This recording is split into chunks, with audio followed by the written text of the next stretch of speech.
The massive space station floated silently in the void between star systems. Council Station Alpha served as the meeting place for the most powerful species in the galaxy. Today, something unusual was happening. A new species had requested membership in the Galactic Council. Admiral Zextar stood before the large viewing window in his private quarters. His 6 arms moved across multiple data screens as he reviewed the intelligence reports. The Vorthan Empire had ruled this sector for over 2,000 years. He knew every threat, every ally, every weakness of species within 100 light years. But this new race from the Sol system puzzled him. "Computer, display Sol system fleet composition," he commanded in his deep, gravelly voice. The screens filled with images of human spacecraft. Zextar's 4 eyes narrowed as he studied the vessels. They looked like simple cargo haulers, big blocky ships with huge storage compartments and basic engines. There were no sleek battlecruisers, no fighter squadrons, no orbital bombardment platforms, just ugly, practical vessels that looked like they belonged in a scrapyard. "Pathetic," he muttered. How did such a primitive species even achieve faster-than-light travel? On the other side of the station, Commander Velnathi of the Crystalline Collective was having similar thoughts. Her translucent blue form glowed softly as she examined the same intelligence data. The humans had sent a diplomatic message requesting full membership in the council. The audacity amazed her. "These creatures must be mad," she told her aide. "Look at their fleet. I have seen merchant vessels with better weapons than these cargo boxes." Her aide, a younger crystalline named Genkari, pulled up additional data. "Commander, they claim to have a fleet of over 3,000 vessels, but every single one appears to be a transport or cargo ship." Velnathi laughed, a sound like wind chimes in a gentle breeze. 3,000 cargo ships. How terrifying. I could destroy their entire fleet with a single battle squadron. Far from Council Station Alpha, Captain Jake Morrison sat in the command chair of the UES Liberty. The ship was approaching the neutral zone where first contact would take place. Jake was 42 years old with gray hair and tired eyes. He had served in Earth's Navy for 20 years, but this was his most important mission. "Status report," he called out to his bridge crew. "All systems normal, Captain," replied Lieutenant Commander Helen Parker from the navigation station. "We're maintaining standard merchant vessel profiles. The aliens are watching us, but their scans show exactly what we want them to see." Jake nodded. The Liberty looked like every other human ship in the fleet. Massive cargo holds, basic engines, minimal weapons. At least, that was how it appeared to anyone scanning from the outside. The truth was very different, but the aliens didn't need to know that yet. "Captain," called out Communications Officer Danny White, "we're receiving a transmission from the Galactic Council. They want to establish contact in 30 minutes. "Understood. Is our diplomatic team ready?" "Yes, sir. Ms. Carter is in the main conference room reviewing her notes." Lisa Carter was Earth's best diplomat. She had spent months preparing for this moment. The 38-year-old woman had studied every known alien species, their cultures, their languages, their weaknesses.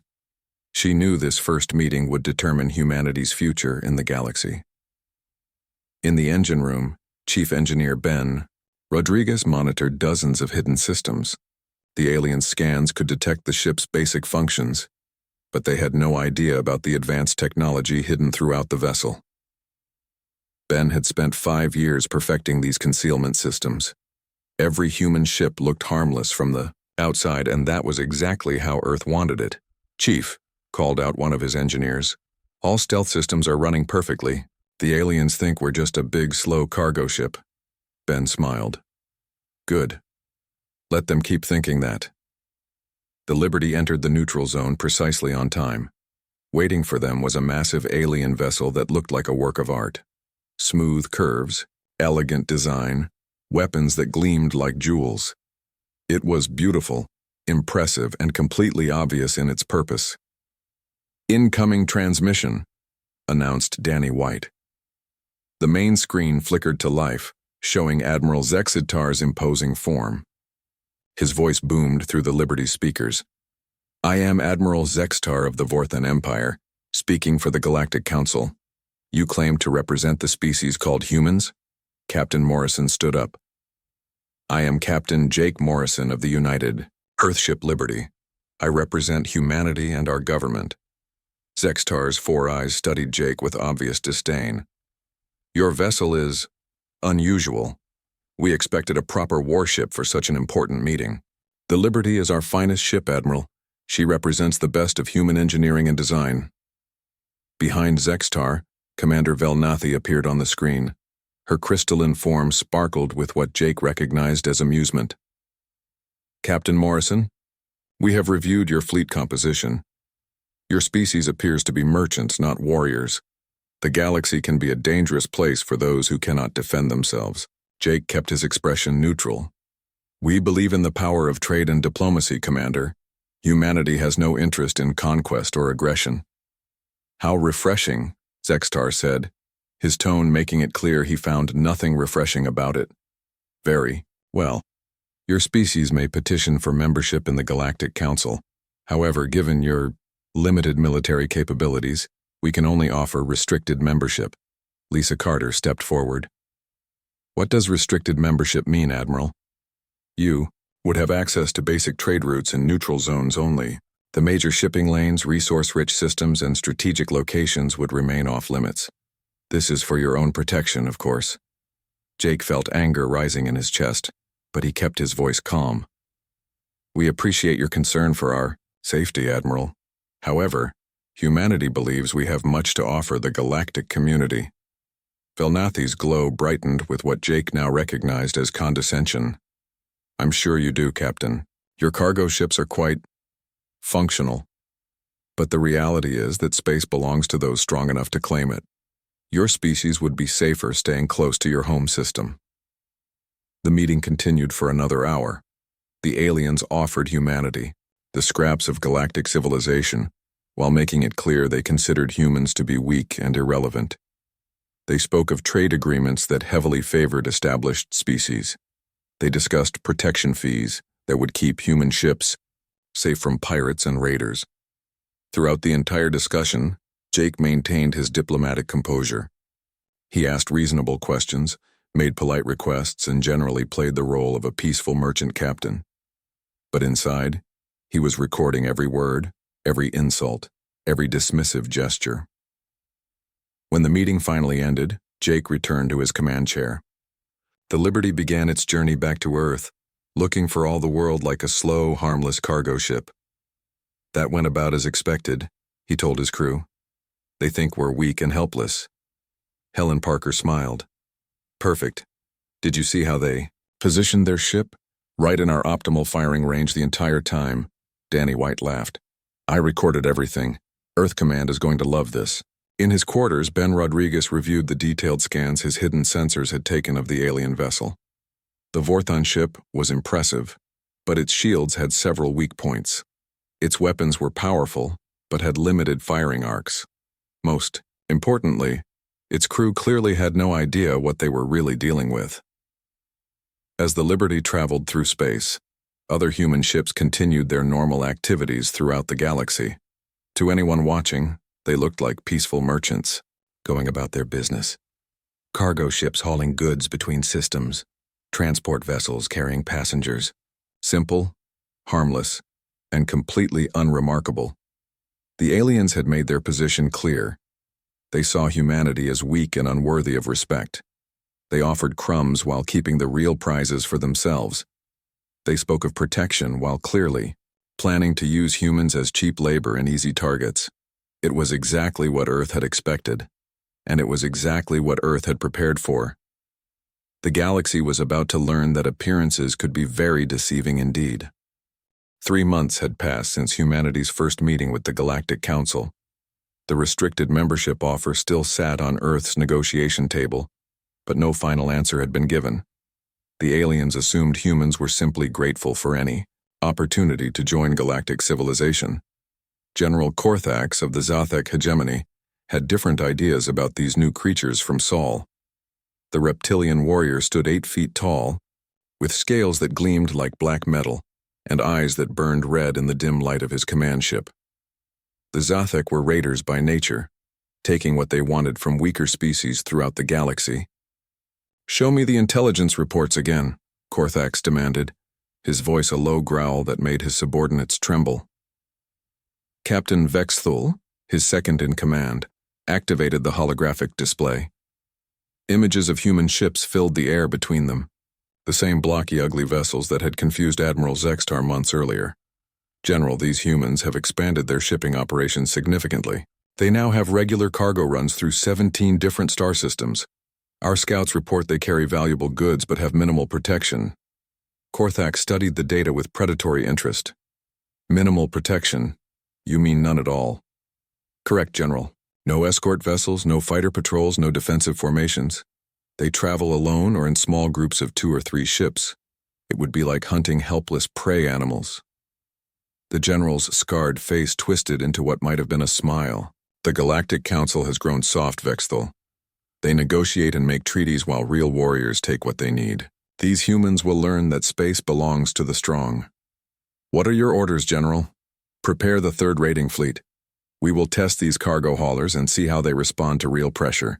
If they prove as weak as they appear, we will claim their shipping routes as our own."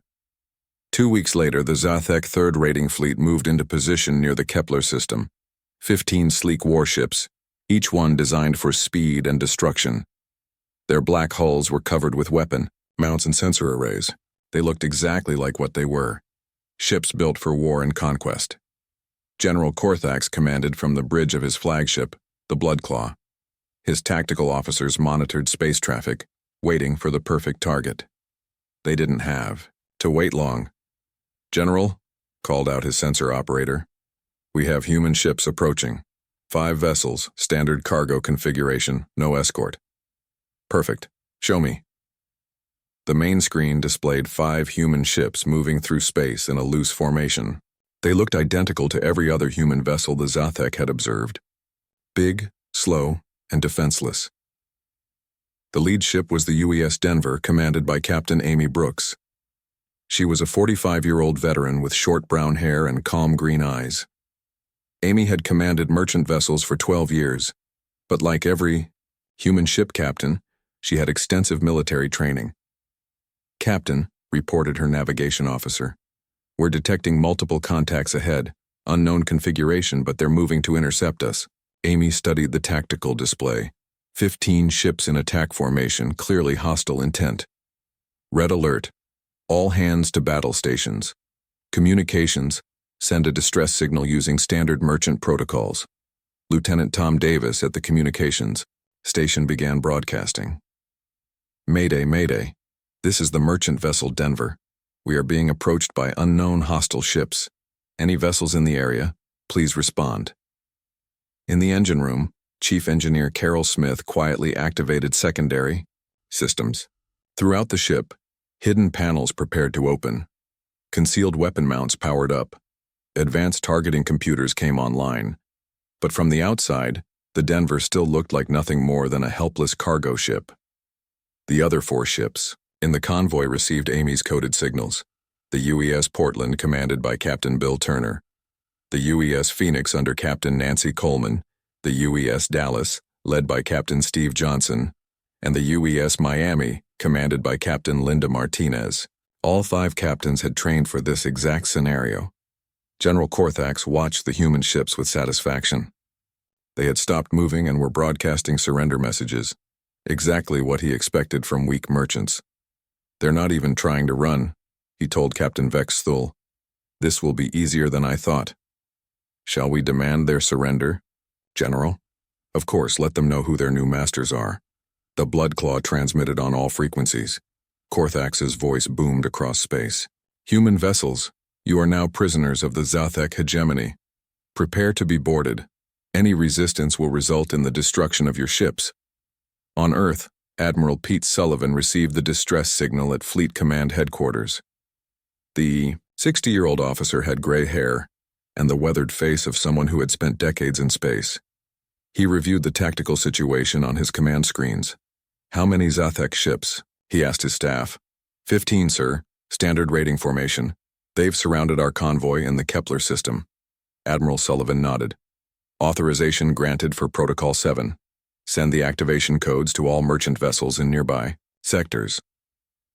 Communications Officer Kate Wilson began transmitting what appeared to be routine commercial traffic control messages. To anyone listening, it sounded like normal coordination between cargo ships and traffic controllers, but hidden within the routine chatter were military authorization codes. Throughout space, human ships that looked like harmless merchants received the coded signals. Captains acknowledged with routine shipping confirmations. Nobody watching would have noticed anything unusual. Back in the Kepler system, General Korthax ordered his ships to close in for boarding operations. The Zathek vessels moved with predatory grace, surrounding the human convoy like wolves circling wounded deer. Human ships, cut your engines and prepare for boarding, Korthax commanded. You have 60 seconds to comply.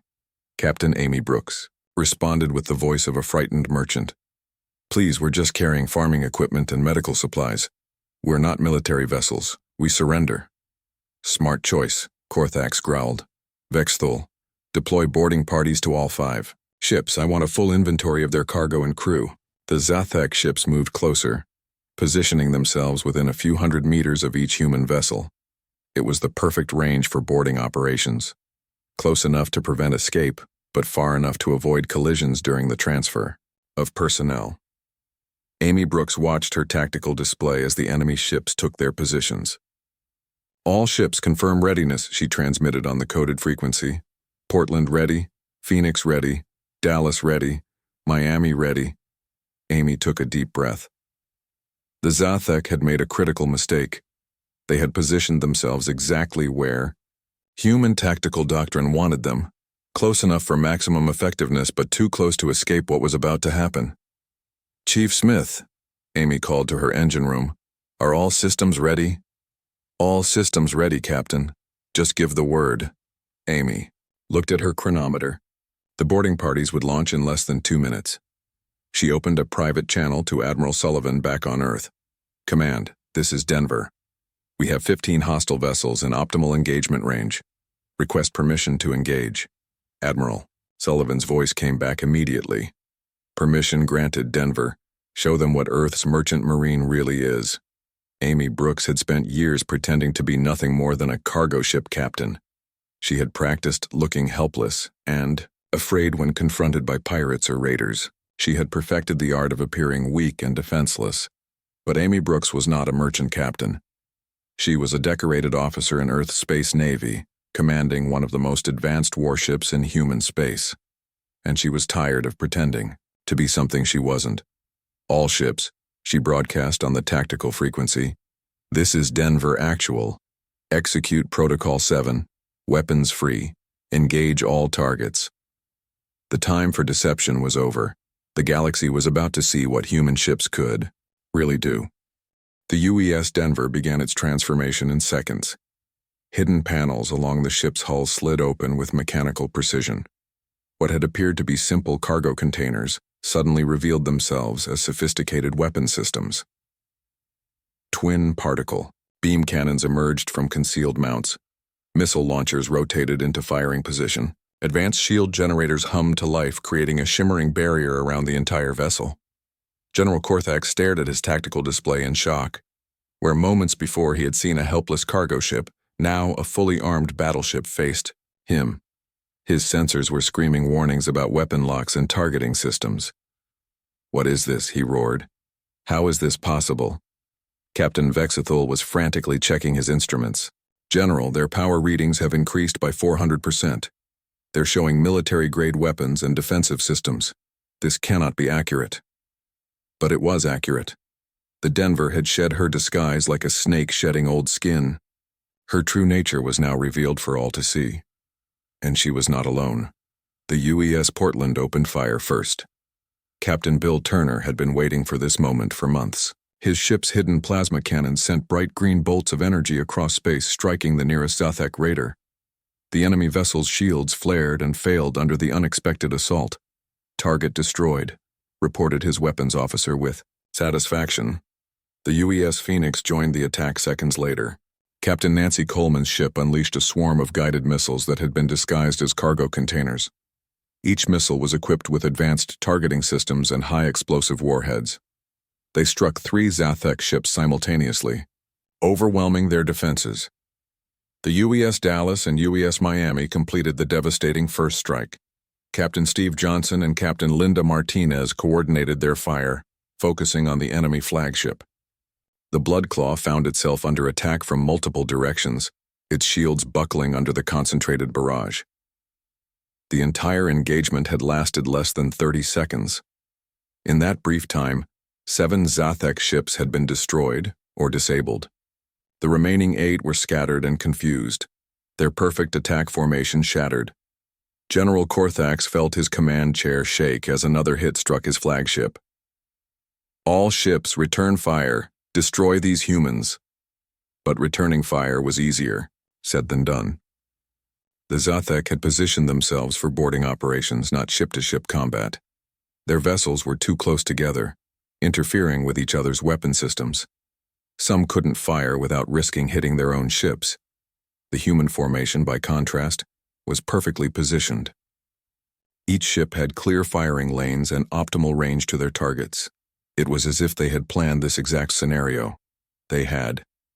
Captain Amy Brooks coordinated the second wave of attacks. Portland, take the 3 ships to your starboard. Phoenix, eliminate the stragglers trying to escape. Dallas and Miami, finish off that flagship.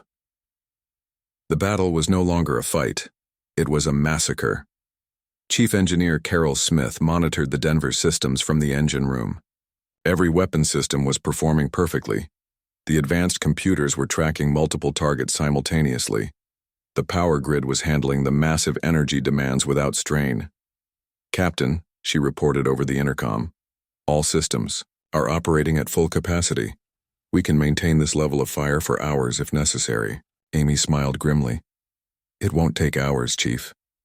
She was right. The Zathek third rating fleet was falling apart. Ships that had been confident predators minutes earlier were now trying desperately to escape. But human ships were faster than they appeared, much faster. The UES Phoenix caught 2 fleeing raiders with her enhanced engines. Captain Coleman's ship moved with surprising agility for something that had looked like a cargo hauler. Her weapons found their targets with deadly precision. Lieutenant Tom Davis at the communications station was monitoring enemy transmissions. Captain, the survivors are calling for help. They're reporting that the humans have a battle fleet in the area. Amy laughed. A battle fleet, if only they knew. What the Zathek didn't realize was that there was no battle fleet. Just 5 ships that had been designed from the beginning to look like something they weren't. Each vessel was a triumph of human engineering and deception. The transformation systems that allowed cargo ship disguises had taken years to perfect. The hidden weapon mounts required precise engineering to remain undetectable. The advanced computers needed to coordinate multiple systems while maintaining the illusion of simple merchant operations. But the most important element was the crew training. Every person aboard these ships was a trained military professional. They had spent countless hours practicing the transition from merchant mode to combat configuration. They knew their roles perfectly. General Korthax's flagship was taking heavy damage. His shields were failing, and his weapon systems were offline. Around him, his bridge crew worked frantically to keep the ship operational. "General," called out his damage control officer, "we have hull breaches on decks 7 through 12. Life support is failing in multiple sections." Korthax's red eyes burned with rage and confusion. How did simple cargo ships become warships? Where did they get such advanced weapons? Captain Vexthul had no answers. Their intelligence had been completely wrong. The humans weren't weak merchants. They were warriors who had disguised themselves as prey. "General, we must retreat. We cannot win this battle." Korthax wanted to refuse. The Zathek hegemony had never retreated from merchant vessels. But these weren't merchant vessels anymore. These were predators who had been pretending to be prey. "All ships withdraw immediately. Emergency jump to rally point 7. The surviving Zathek ships tried to escape, but only 3 made it to hyperspace. The human ships had destroyed or disabled 12 of the 15 raiders in less than 10 minutes. As the last enemy ship vanished into hyperspace, the human vessels began their own transformation back to merchant configuration. Weapon systems retracted into hidden compartments. Shield generators powered down. The ships resumed their harmless, blocky appearance. Captain Amy Brooks opened a channel to her fellow captains. "Excellent work, everyone. Clean engagement, minimal. Damage to our ships. Casualties?" asked Captain Turner from the Portland. "None reported across the fleet," Amy replied. "The enemy never had a chance to return effective fire." Captain Coleman's voice came over the comm from the Phoenix. "Did anyone else notice how they positioned themselves? It was like they were trying to make it easy for us." Captain Johnson laughed from the Dallas. "They thought we were helpless cargo ships. They got close enough to board us. Fatal mistake." Meanwhile, far from the battle, other events were unfolding. The fight had been observed by long-range sensors from multiple species. Automated monitoring stations had recorded the entire engagement. Military intelligence officers across the galaxy were reviewing the footage with growing amazement. Commander Velnathi of the Crystalline Collective watched the battle recordings in her private quarters. Her translucent form flickered with patterns of confusion and concern. She had seen the human ships transform from cargo vessels to warships in seconds. "Computer, replay the transformation sequence," she commanded. The holographic display showed the Denver's hull panels sliding open to reveal hidden weapons. The process was smooth and obviously well practiced. This wasn't some desperate modification done in secret. This was sophisticated military engineering. Computer analysis. How long would such modifications take to complete? Based on observed complexity, minimum construction time would be 18 months per vessel, assuming advanced manufacturing capabilities. Velnathi's glow dimmed with worry. If it took 18 months to modify one ship and the humans had over 3,000 vessels, then they had been planning this deception for years, possibly decades. Admiral Zextar was having similar realizations aboard Council Station Alpha. His staff had provided him with detailed analysis of the battle. The conclusions were disturbing. "Sir," reported his intelligence officer, "we estimate the human vessels displayed firepower equivalent to heavy cruisers. Their defensive systems were military-grade throughout. This was not improvisation. This was systematic preparation." Zextar's 4 eyes studied the data. "How many ships do the humans have?" "Over 3,000, sir. All of identical design. All previously classified as cargo vessels." The implications were staggering. If every human cargo ship was actually a disguised warship, then humanity possessed one of the largest and most powerful fleets in the galaxy, and they had hidden it in plain sight. The galaxy was about to learn that humanity's greatest weapon wasn't their technology or their numbers. It was their ability to make their enemies underestimate them completely. The news of the Zathek defeat spread across the galaxy like wildfire. Within hours, every major government and military organization had received copies of the battle recordings. What they saw changed everything they thought they knew about humanity. In the war rooms of a dozen different species, military analysts worked frantically to understand what had happened. The footage showed human cargo ships transforming into deadly warships in seconds. The implications were terrifying. General Thexkor of the Alterian Republic watched the recordings for the 5th time. His blue-skinned face was grim as he studied the human tactics. The Alterians had fought wars for 3,000 years, but they had never seen deception on this scale. "Colonel," he called to his aide, "how many human vessels have we cataloged in our space?" 47 confirmed sightings. "In the past 6 months, General. All appeared to be standard cargo ships."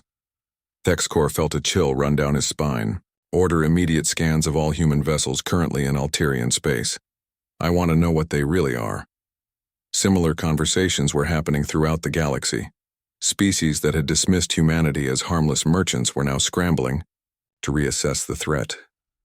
The humans had been hiding in plain sight and nobody had noticed. Admiral Zextar called an emergency session of the Galactic Council. Representatives from 12 major species gathered in the Great Assembly Hall. The mood was tense and fearful. "Fellow counselors," Zextar began, "we face an unprecedented situation. The humans have deceived us all. Their entire merchant fleet appears to be disguised warships. Ambassador Klytar of the Zephyrian Empire stood up. Her insectoid form clicked nervously as she spoke. Admiral, are you certain of this assessment? The humans claim to be peaceful traders. Watch for yourself, Zextar replied, activating the holographic display. The battle footage played for the assembled delegates.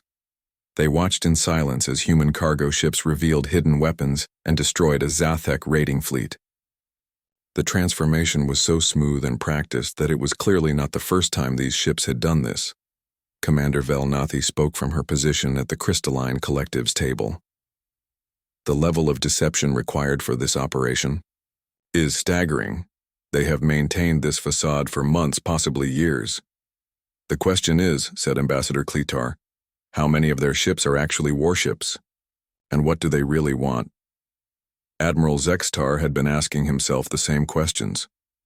According to our intelligence, humanity has over 3,000 vessels.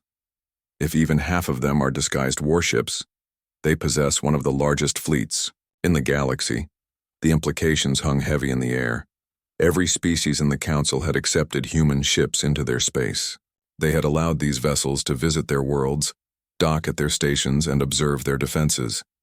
If the humans were hostile, they could strike anywhere without warning. Back on Earth, Admiral Pete Sullivan was dealing with the aftermath of the revelation. His office was filled with reports from human captains throughout the galaxy. Every one of them was reporting increased scrutiny from local authorities. "Sir," said his aide, Major Kelly Brooks, "we're receiving urgent requests for meetings from every major government. They want explanations about our ship designs." Sullivan nodded. "I expected this. The secret was bound to come out eventually. Has Colonel Hayes reached Council Station Alpha yet?" "Yes, sir. He's standing by for your orders." Colonel Frank Hayes had been Earth's military attaché to the Galactic Council for 6 months. He was a career officer with 25 years of experience, but he had never faced a situation like this. Every alien he encountered now looked at him with suspicion and fear. He was sitting in his quarters aboard Council Station Alpha when the communication request arrived. Admiral Zextar wanted to see him immediately. Frank walked through the station's corridors, noting how the alien staff avoided eye contact. Word had spread quickly about the human deception. He was no longer seen as a harmless diplomat from a merchant species. He was now viewed as a potential spy and threat. The meeting room was packed with high-ranking officials from multiple species. Frank recognized most of them from intelligence briefings. These were the people who made decisions about war and peace in this sector of the galaxy. Admiral Zextar gestured to a chair in the center of the room. "Colonel Hayes, please sit. We have many questions." Frank took his seat calmly. He had prepared for this moment for years. "I'm happy to answer any questions you have, Admiral." "Let's start with the obvious one," Zextar said. "How many of your cargo ships are actually warships?" Frank smiled. "That's classified information, Admiral. I'm sure you understand."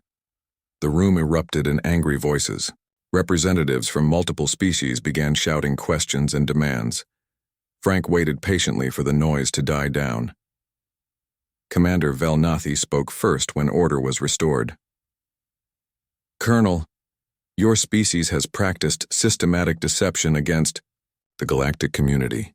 You have violated the trust of every government that allowed your ships into their space."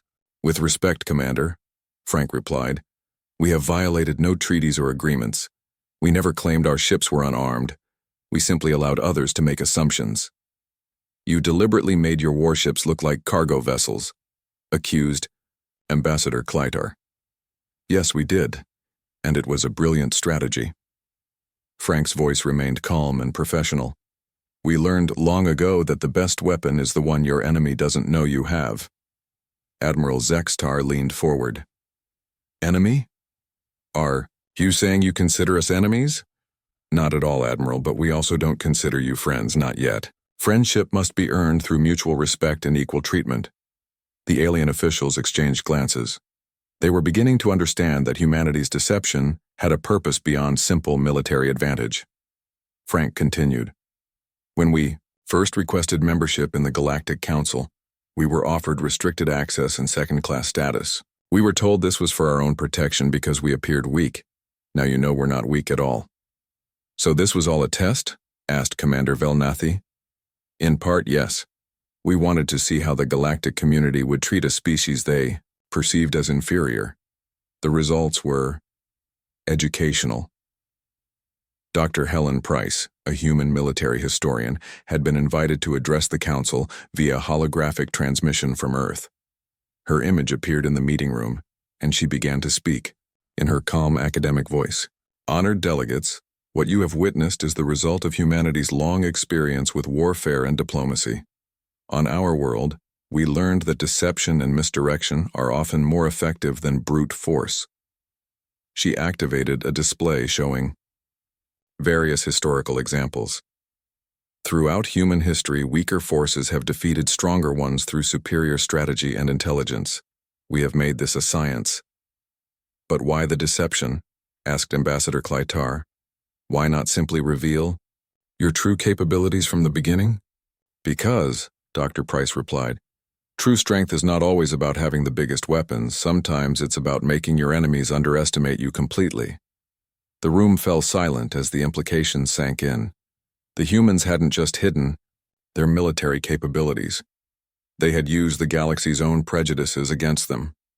By appearing weak and harmless, they had gained access to information, positions, and opportunities that would have been denied to them if their true strength had been known. Admiral Zextar finally spoke.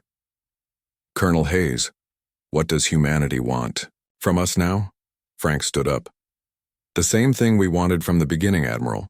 Equal treatment and mutual respect. The difference is that now you know the consequences of refusing. Are you threatening us? Zextar demanded. Not at all. But you should understand that humanity will no longer accept second-class status in the galactic community. We have proven that we can defend ourselves and our interests. Commander Velnathi's crystalline form flickered with patterns of concern. Colonel, how many more surprises should we expect from your species? Frank smiled again. That would be telling, Commander. But I will say this.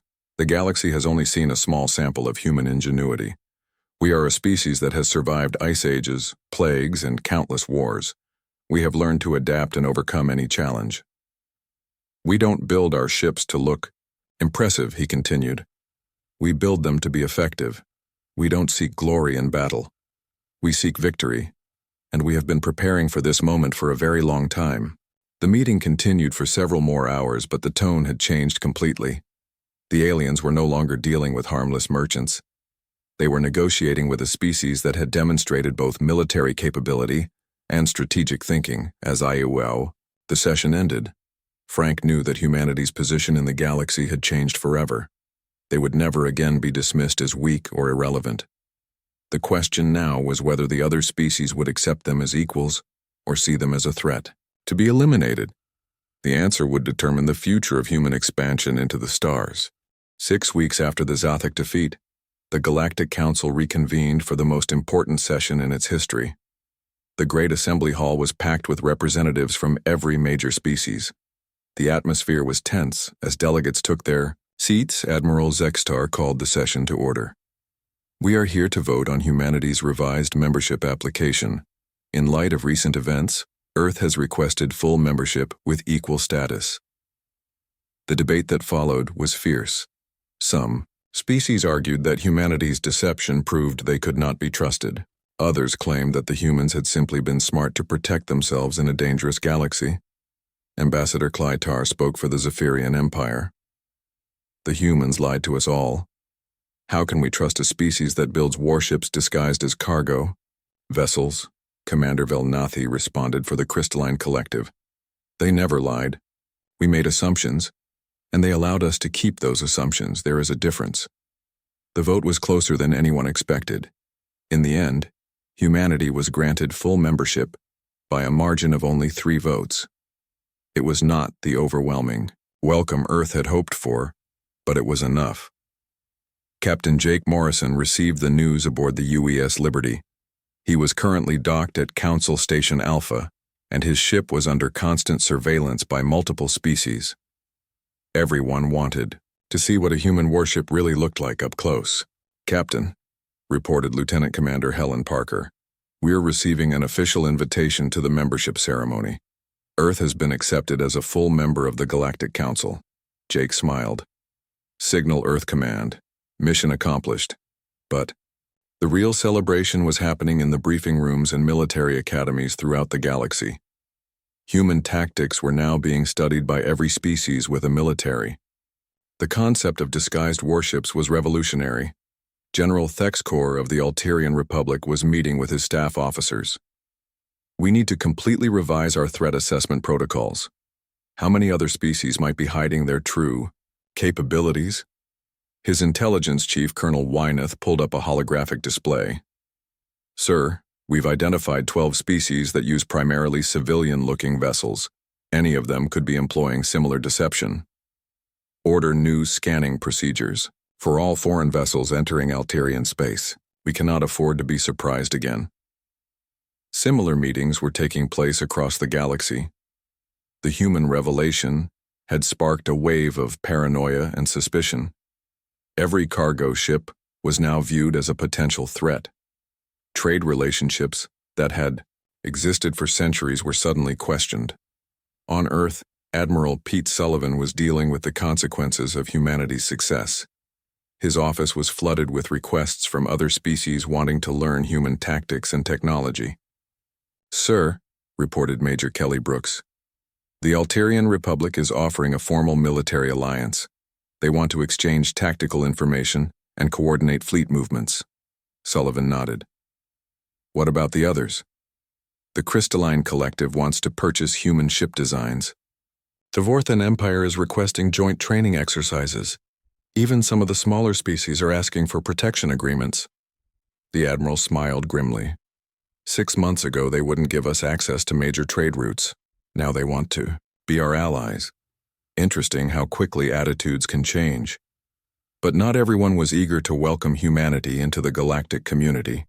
The surviving Zathek ships had returned to their home system with news of the defeat. The Zathek hegemony was demanding answers from the Galactic Council.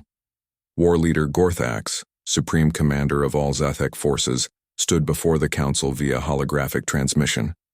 His massive form towered over the assembled delegates as he spoke. The Galactic Council failed to properly assess the human threat. My ships were destroyed because of your incompetence. We demand compensation for our losses. Admiral Zextar remained calm. War leader, your ships attacked human vessels without provocation. The humans were defending themselves within their legal rights. They used deception and trickery. That is not honorable combat. Colonel Frank Hayes stepped forward. War leader, with respect, there is nothing dishonorable about using superior tactics to defeat an aggressor. Your forces attacked what they believed were helpless merchants. They learned otherwise. Gorthax's red eyes blazed with fury. You dare lecture me about honor, human? I dare speak the truth. Your people are raiders and pirates who prey on the weak. You discovered that humanity is not weak. That is a lesson, not an injustice. The confrontation continued for another hour, but the outcome was never in doubt. The Council supported humanity's right to self-defense. The Zathek hegemony was warned against further attacks on human vessels. Meanwhile, Captain Amy Brooks was conducting a demonstration for visiting alien dignitaries. The UES Denver was docked at a neutral space station, and representatives from 6 different species had come to observe a transformation exercise. Ladies, gentlemen, and honored beings, Amy announced, you are about to see how quickly a human merchant vessel can transition to combat configuration. The aliens watched with fascination as the Denver's crew went through their procedures. Hidden panels slid open with mechanical precision. Weapon systems emerged from concealed mountings.